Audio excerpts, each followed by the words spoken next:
Changes in cardiovascular system during exercise. What are the different changes that occurs in the cardiovascular system or in CVS during exercise?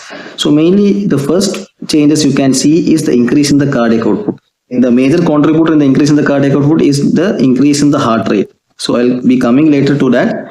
The second thing you can see is increase in the blood pressure.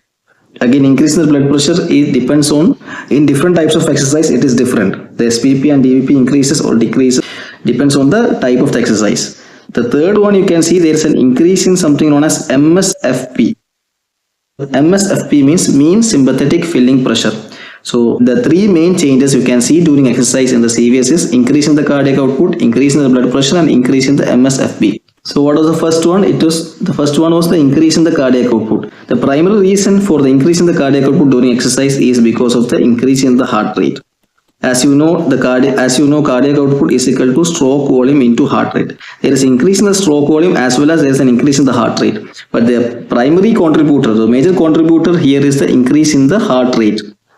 So also there is an increase in the stroke volume, but the major contributor here is the increase in the heart rate. So one more thing you have to keep in your mind here is, even when you think about exercise, means before starting exercise, when you think about exercise, thinking about exercise, what happens here? There is an increase in the heart rate. So even before the starting of exercise, when you think about the exercise, there can be increase in the heart rate. This phenomena is known as anticipatory tachycardia. What is this known as? Anticipatory tachycardia. It is nothing but when you think about the exercise, there will be an increase in the heart rate before starting the exercise itself. This is known as anticipatory tachycardia. What is the reason of this anticipatory tachycardia? The reason of this anticipatory tachycardia is due to the presence of proprioceptors in the joints.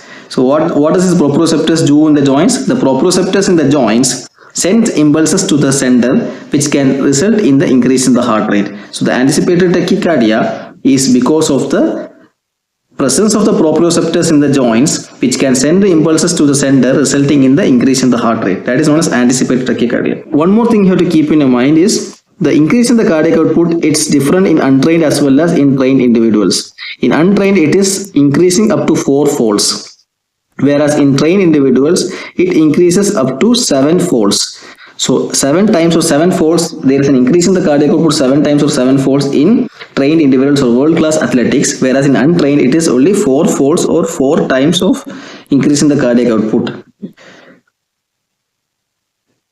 Coming to the next change, what happens in CVS is increase in the blood pressure. So there are different types of exercise. You can categorize into mild exercise, moderate exercise, severe exercise. In a different classification, you can categorize into isotonic exercise and isometric exercise. Isotonic is a dynamic type of exercise. Isometric is a static type of exercise. The SPP increases in mild exercise, moderate exercise, and severe exercise, whereas DBP increases in mild exercise. The DBP can be normal or slightly decrease in the moderate exercise, and the DBP decreases in the severe exercise. So here I will be talking about the isotonic and isometric exercise. What happens in isotonic and what happens to the BP changes in isometric. What happens to SPP in isotonic exercise? It increases, and obviously in isometric exercise also the SPP increases. The DBP decreases in isotonic exercise. Why is it decreasing in isotonic exercise? Because isotonic exercise is a type of dynamic exercise. In dynamic exercise, what you can see, there is an accumulation of local metabolites like H+, K+, lactic acid, etc. So these are the vasodilators. So there is an accumulation of local vasodilators. There is an accumulation of local vasodilators which can result in the relaxation of blood vessel, which can result in decrease in the total peripheral resistance. This can result in the decrease in the DBP. So DBP decreases in isotonic exercise because isotonic exercise is a dynamic type of exercise. It is dynamic. In dynamic exercise, there can be accumulation of local metabolites like H+, K+, lactic acid, etc., which are the vasodilators. So there's an accumulation of local vasodilators which can result in the relaxation of the blood vessels, which can result in the decrease in the total peripheral resistance, which is the exact reason for fall in the DBP in isotonic exercise. What happens to DBP in isometric exercise? The DBP in isometric exercise is increasing. It is increasing here because of the reason that isometric exercise is a static type of exercise. What happens in static type of exercise? There is a sustained muscle contraction.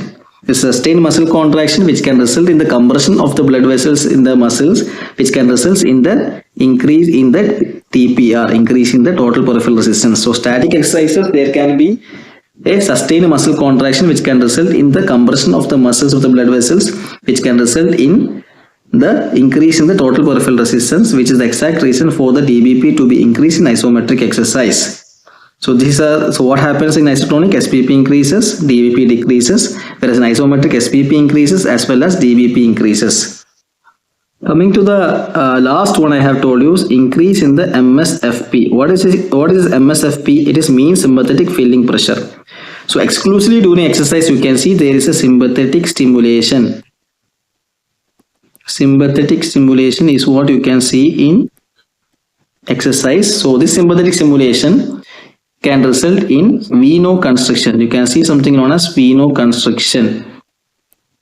So this venoconstriction can result in the skeletal muscle to be contracted. This can result in the skeletal muscle contraction, which can cause the muscle blood vessels to be compressed. The muscle blood vessels are compressed here. So the increase in the MSFP or increase in the mean sympathetic filling pressure can result in the increase in the blood going to the heart.